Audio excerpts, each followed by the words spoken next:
Here's another example. Muhammad was giving the surah of the Quran, the ayah of the Quran, which said that those Muslims who go out and fight in the cause of jihad are better than those who stay behind.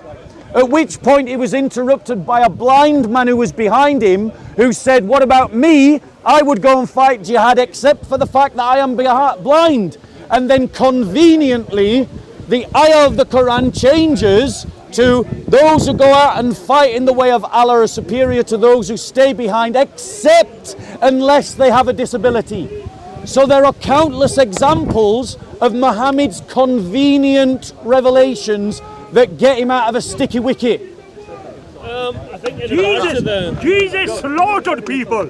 Keep going. Jesus slaughtered people. Why don't you tell the truth? Jesus slaughtered people. Yeah.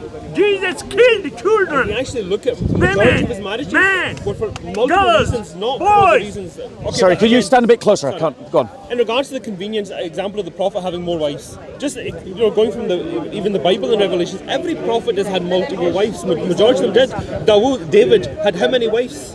According to the Bible, some say over 300 wives. Solomon had at least 99. In fact, Solomon even was talked about a prayer in the Bible where he asked that he could sleep with all his wives in one night, but he forgot to. But again, we could say convenient revelation. You could say that for the Bible, then you could say that for any holy book. But again, we do not know the reason why Allah or the revelation has came. We can say it's convenient because the circumstances behind it appears convenient to us because we're not godly. We're not prophetly. We are not from that. So if God has revealed a revelation, again, if you want to a convenient revelation was when God again spoke. Kings 11:3. When God says to Muhammad sallallahu alaihi wasallam, tell your people read 50 namaz.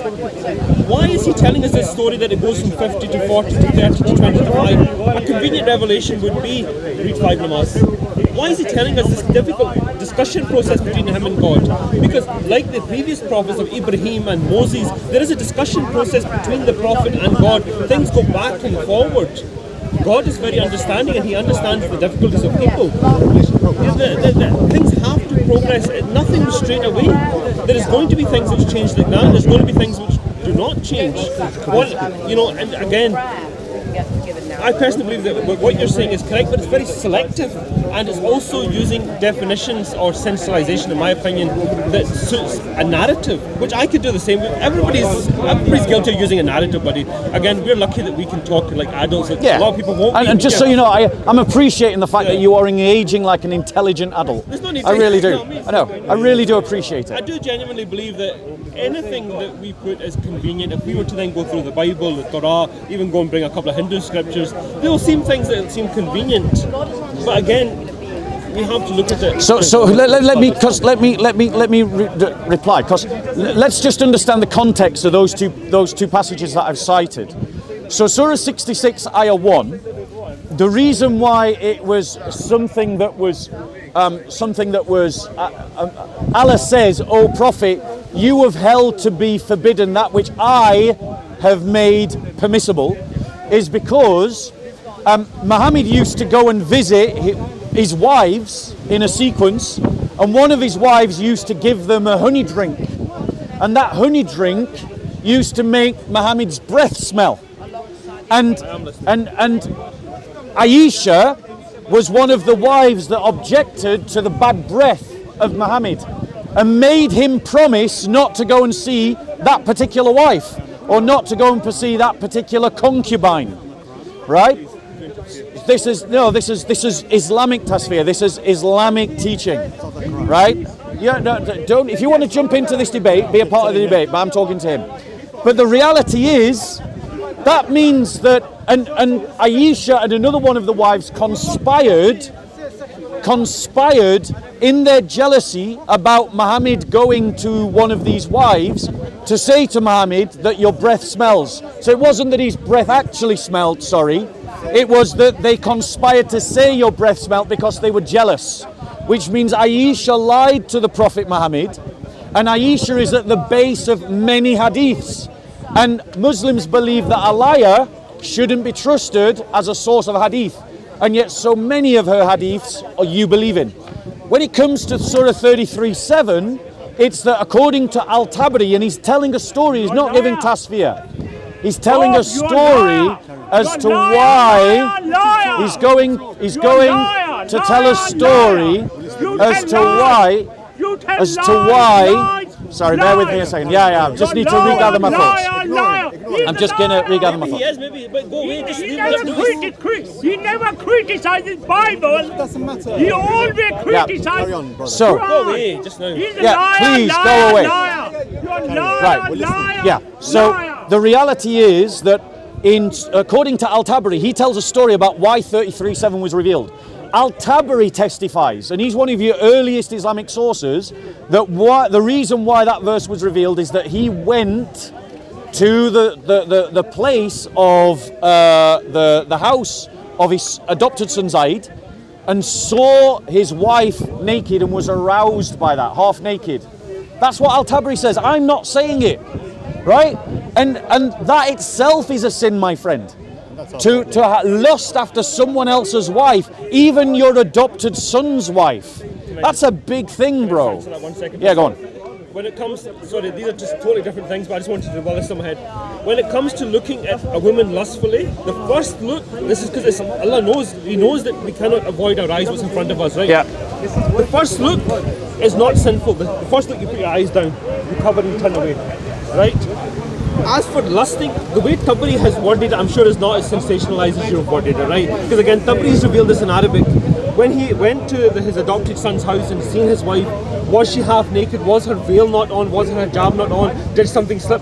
We are not in that situation, and Tabari is many years after. Regardless, we're going back to 66:1, which is saying, "O Prophet, what has been prescribed for you? You should go for it and not." Is your argument because that's a convenient surah for him, or is your argument for his fear? Because I'm not sure which argument. Right, so it's another example of a convenient revelation. Because Muhammad was attracted to his adopted son's wife, but couldn't marry her because she was adopted, and under the laws of adoption, you couldn't marry your adopted son's wife because they were family to you, so they were haram. However, he then receives a convenient revelation in 33:7 that abolishes adoption completely. Now, the idea of abolishing something good is itself problematic. To say that something that is good like adoption should be abolished denies a good to people that they should be able to pursue. That's another problem. But this is an example of a convenient revelation. I don't think it abolished. It didn't abolish adoption. I think there is rules around adoption in Islam, which is a very complex matter in regards to giving the name, the rights to inheritance.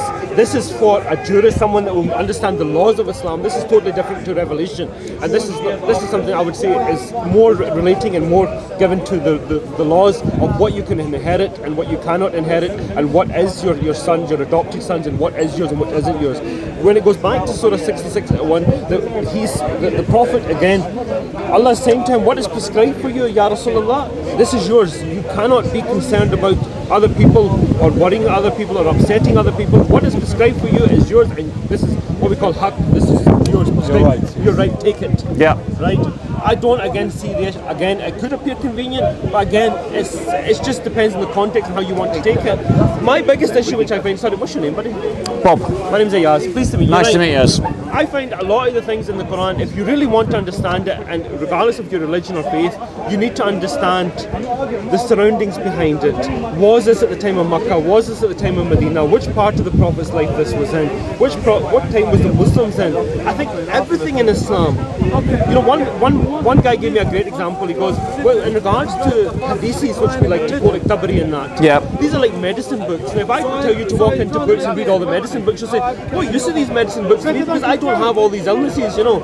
Yeah. And you read the medicine book depending on the illness of which you've got. The hadith is like that. You will turn to that hadith depending on what you need the advice and assistance. And Tabari is a great example. I'm not saying Tabari is not, but again, you need to go to someone. Tabari, if we read it in Arabic, I don't speak Arabic, you don't speak Arabic.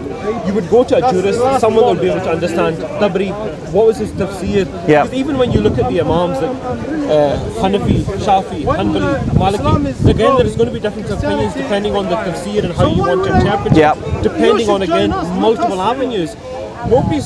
I know how things can sometimes appear on paper, but it's not always as black and white as we like to make it sound. Can I reply? Because what I'm trying, there's now multiple lines of argument that are stacking up. Okay, the first one is that I feel that I've demonstrated, and I don't feel that I've heard a good response, demonstrating that the Quran testifies that Muhammad sinned. And as an auxiliary to that argument, I pointed out that Muslim scholars have convinced you to believe something that the Quran does not justify. And I want to give another example of the same. Another example where Muslims believe something believe something based upon what scholars say, not based upon what the Quran says. Because the Quran in Surah 6:150 forbids you from killing your children. And Muslims often boast that one of the things that Muhammad did when he came to the world is that he improved the situation of particularly women, girls who used to be buried alive by the Quraysh. He stopped infanticide. But your same Muslim scholars have convinced you that abortion is not killing your children. But yet every geneticist, every embryologist who has ever spoken on this matter agrees that life begins at conception. No exception. Please don't interrupt. Please don't interrupt.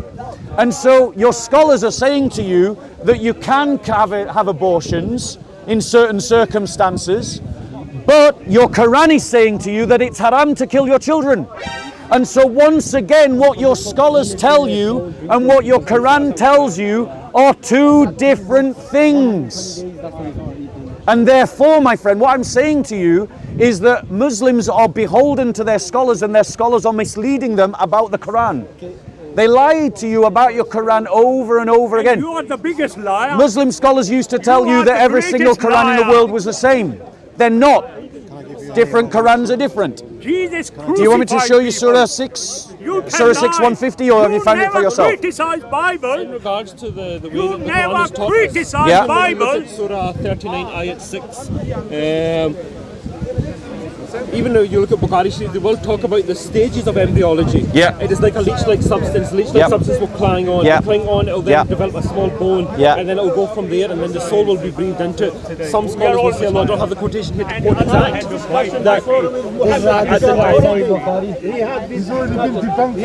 Bro, don't let them. They're professional hecklers. Then the angel will say, shall I Do you want to stand here? Okay. The angel will say, shall I breathe the soul into it? And then the soul breathes into it. I don't believe that's an argument. I believe that in regards to the embryology, it has been discussed to death, and it has been. The Quran does not state. It's very clear on the stages of embryology in the Quran. That's not something which I will argue with, because that is something which has been done to death by everybody. I mean, it's a separate topic about whether the Quran is accurate, because the Quran describes bone and then flesh covering bone. However, we already know that that's scientifically inaccurate, because bone and flesh grow together from the mesoderm. So that's just a scientific error in the Quran, but that's a separate issue. My point to you is that every embryologist who's ever spoken about this says that life begins at conception. That's when life begins. And the Quran says it's haram to kill your children. But your scholars have convinced you that abortion is halal in certain circumstances. No, I'm having a conversation with him. If he wants to let you in, that's up to him. Sorry, we seem to be going from one topic to the other, right? He's had this discussion before. I know. Yeah. So what my concern is that we're going from one topic to the other, but we're not. Brother, don't let them interrupt. When this guy interrupted, we agreed not to let him interrupt. Carry on. In regards to, that's a totally separate. We were basically talking about from the inception of our discussion was, did the Prophet sin?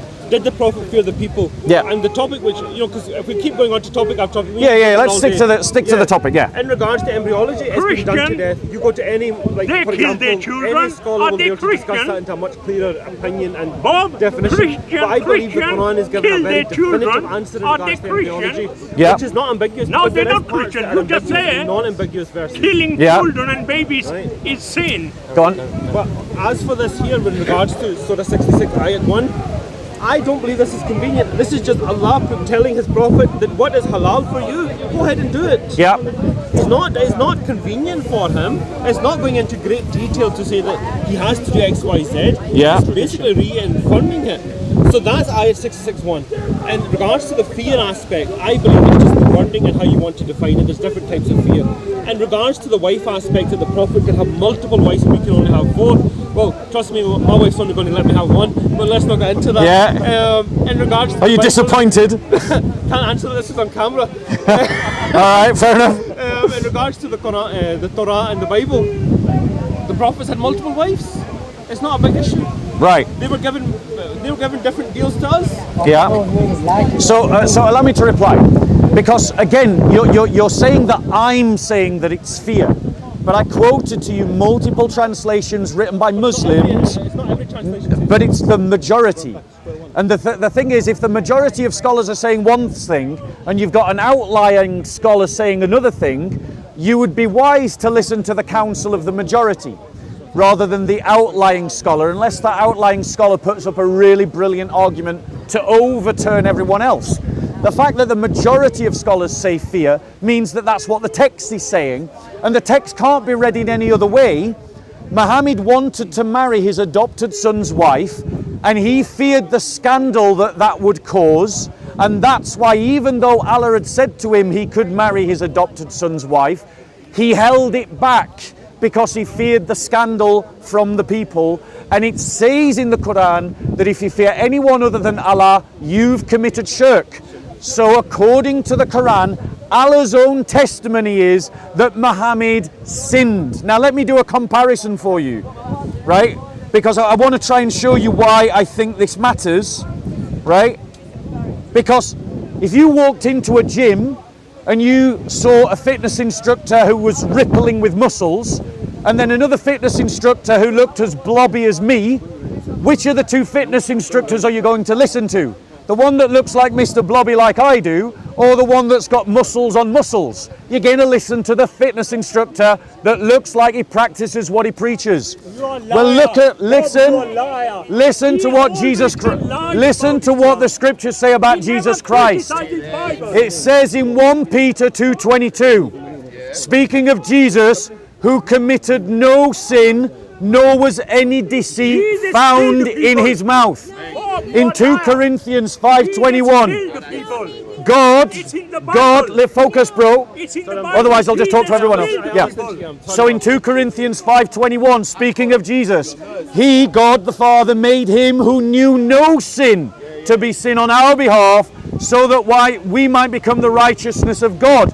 In Hebrews 4:15, for we do not have a high priest who cannot sympathize with our weaknesses, but one who has been tempted in all things as we are, yet without sin.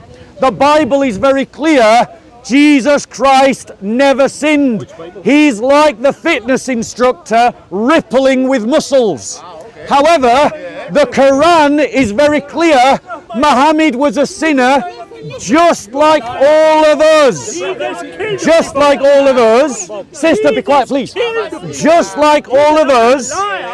Just like all of us. And therefore, he's like the fitness instructor that looks like Mr. Blobby. You go and follow the fitness instructor that puts into practice what he believes. Now please know, I was interrupted continuously throughout that conversation, but no one's going to interrupt him. I take it back, he is being interrupted. Go on. No, let him speak. We're having a conversation. Go on. Just let us say one thing. If you want to let people love Jesus and love God, speak about religion in a nice way. Don't criticize the Muslims. I am not Muslim, I am Christian. But you not criticize their belief. Okay, allow me to reply to that, madam. Allow me to reply to that.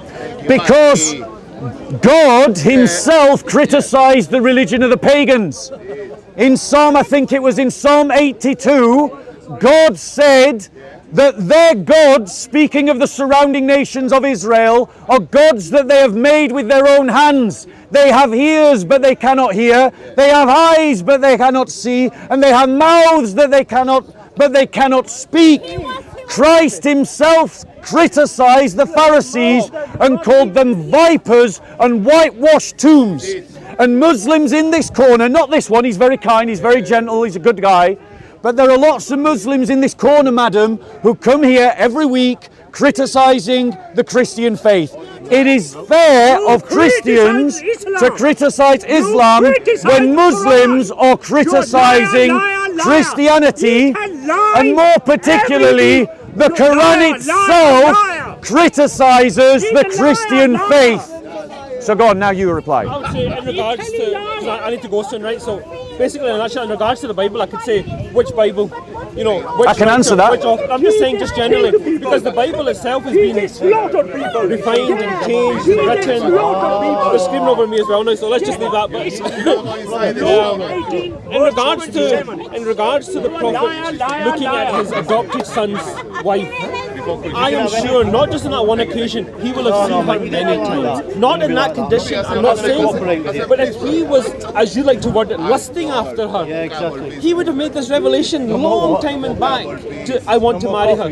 Why allow this marriage to proceed for so long, right? If it was going to be a convenient verse, and he really liked this woman, there's nothing wrong with him then getting this convenient verse revealed way back at the start. You know, there's no, if it wanted to be convenient, he did not need to wait till that climax to reach to when he sees her there. If it wanted to be to that point and it was going to be really convenient, it would have been done back at the start. Yep. I believe that to say it's convenient, it could have been more convenient. If you want to make something convenient, it can be more convenient. I would just say to end it like that, I don't believe the Prophet feared his people. I think he was more concerned about how they're going to react. And you can look at many laws in Islam in regards to this. I would say in regards to the Bible and the quotation about Jesus being this fantastic fitness instructor, I would be careful with that one, because which Bible do we go for? Because Can I address that point, because you made it twice now? yes. So, which Bible do you go for? Here's my challenge. Find me a Bible that doesn't teach that Jesus is sinless and perfect. Because the reality is, until you can produce a Bible that teaches a different gospel than the one that I teach, then you don't have an argument. Because the reality is, Christianity is not like Islam. I'm inviting you to a better religion than Islam. Islam is a religion of the book. Islam is a religion of the book. Christianity, are you listening? I'm listening. Christianity is a religion about following Jesus as his disciple. It's about the message. And the message of every single Bible, and I challenge you, the message of every single Bible is consistent. Christ, who was sinless, died on a cross, rose on the third day, which confirmed his claims to be the Messiah. The Messiah is a divine figure. He is God and worthy of your worship. So bow down and worship him and become his disciple. And every single Bible that you pick up, every single one that is a Bible accepted by the church, will teach that message.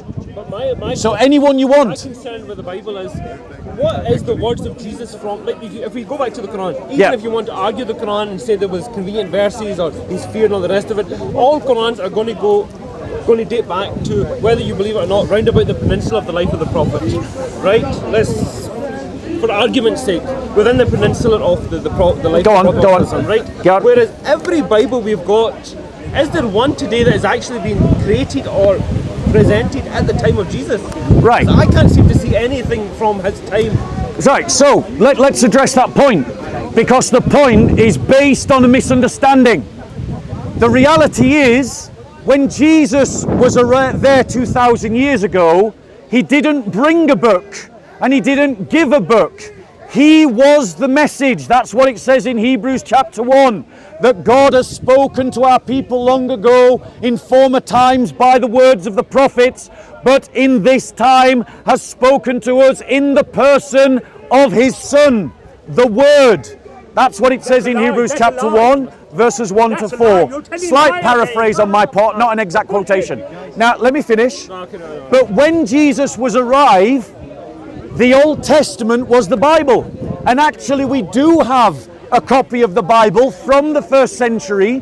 They're called the Dead Sea Scrolls. They were preserved by the Essene community in the valleys of Qumran, in caves, and we found them in the 20th century. So yes, to answer your question, the Bible that Jesus read The Bible that Jesus believed in, we have a copy of it from the time of Jesus. Furthermore, no scholar on earth, no scholar at all, not N.T. Wright, not Dr. Bart Ehrman, not Dr. Bruce Baxter, not Dr. James White, not Dr. Dan Wallace, all of them agree that all 27 books of the New Testament, all of them were written in the 1st century. There is no dispute on this question. So the reality is, no scholar is arguing that the New Testament was written outside of the time of Jesus. My concern is that none of this is actually, like, if you go back to, like, for example, you says to me that the prophet has feared the people. This is convenient verses. He's telling his people. So everything we're talking about the Quran, whether it's negative or positive, regardless of which side it is, we can turn around and say the prophet says this, the Sahaba said this, the prophet said this. It's a ping pong effect, right? Tabari and all these tafsir are after. But where is that ping pong effect with the Bible? Okay, you're talking about the Dead Sea Scrolls. This is pre-Jesus. Where have we got these books of the verbal communications of Jesus? Not his disciples, but him himself talking to his people saying, I am this and I am that. Not his disciples writing it, but these verbal narrations from Jesus himself. Where are these? Okay, so let me reply to that. So firstly, I do need to correct you. The Dead Sea Scrolls are contemporaneous to Jesus Christ. The Essene community was contemporaneous to Jesus Christ. They were there at the same time that Jesus was there. Thank you very much, sister. God bless you. Thank you. Okay, we'll talk later. Right, so bless the heart. That's sweet. So are you listening, bro? Yeah, I am listening. If you want, we swap, so he's not shouting in your ear. So my first point is that the Bible used by Jesus, we have a copy of it from the 1st century. It's called the Dead Sea Scrolls. Secondly, you're working to both a double standard and a false paradigm. The double standard is that as a Muslim, you're committed to the belief that Jesus gave an Injil. Well, let me flip the question on you. Where's that Injil? Because if you're going to say that my Bible is a distortion of your Injil, you've got to actually produce the Injil to prove that point. And you have no evidence at all of the Injil. But here's what I have. I have the quotations of church fathers like Clement of Rome, who quotes and references the gospel stories, showing that the gospel stories are first set earlier than him in 90 AD. I have the references of the Didache, which reference the traditions of Jesus before the 1st century. I have writings of the church fathers that quote the Gospels as early as 120 AD. And for them to quote the Gospels outside of Israel by 120 AD means that the Gospels must have been written early so that copies could be produced to arrive there. So the historical evidence demonstrates that those Gospels are early. They were made by the church, and the church was founded by Jesus Christ and the inheritor of his story. If you can believe that hadiths that were written hundreds of years later can go back to Muhammad because Muslims remembered the story, well, why can't Christians remember a story for less than 100 years? Because the way the hadith works is, so for example, 1 second. Bob, tell lies. I will tell my son something, and then my son will tell his son something. Yes. But every time it's passed on, the name has to be written. So when you look at the hadith, it will say this person, son of such and such, slave of such and such, son of such and such, heard this from it. Yes. And depending on how many, and this is why the hadiths, there may be 50, 60 versions of one hadith because there'll be 50 people narrating it. Yes. So we have generally, we might not have the exact pinpoint accuracy of it, but we will have the crux of it coming back to a verified forum. Whereas I'm still confused. I know we've got the church fathers I'm of all right, the first thank you. 120 years and the reprints that I didn't hear you, but I can't find anything which is the exact words of Jesus. I can't find any exact verbal narrations of Jesus. I can't find Jesus talking in any of these books. Yeah. This is my biggest issue because they're all written by the church fathers. They're written by Paul and they were written. Right, bear with me. 400 years Bear with me. after Jesus. Right? Because here's the problem. Right? Bible You're was working written to a 400 false years logic. after Jesus. You're assuming that Christianity must look like Islam. I'm inviting you to something better. The Christian faith existed before the Gospels. The Christian faith is not founded on the writing of the Gospels. It's not founded on the writing of the epistles. if you read the New Testament carefully, it's clear that the church was there before the New Testament was written, and that they had a faith that the writings speak into and speak about. So in other words, the faith came first and the book came second. Never. So what's important is not whether we can find the book of Jesus' day, let me finish, but whether the message is the same. And there is no doubt by anyone who has studied this, the church has consistently taught that Christ is the Messiah, that Christ was crucified, that Christ rose from the dead, he ascended into heaven, and he is coming again in glory to be the judge of the world. And that we glorify Father, Son, and Holy Spirit. Now, you talked about hadiths. Let's just look at one of your sources of hadiths. Aisha. Aisha is caught red-handed lying to Muhammad. She lies to Muhammad. She says to Muhammad, your breath smells when you drink the honey drink. No, I'm going to finish. Right? And your hadith science says that you can't trust hadiths that come from a liar. And yet you trust the hadiths that come from Aisha, even though your own sources say that Aisha was a liar. Yeah, go on. So just now me and you had this discussion. Every one of these guys here will go away and they will tell this story about what's been discussed today to their families. Yeah. This brother here may be a liar. This brother here may be amazing. This brother here may be a liar. This brother here is amazing. Okay? So okay, 2 liars have narrated this story tonight. 2 truthful ones.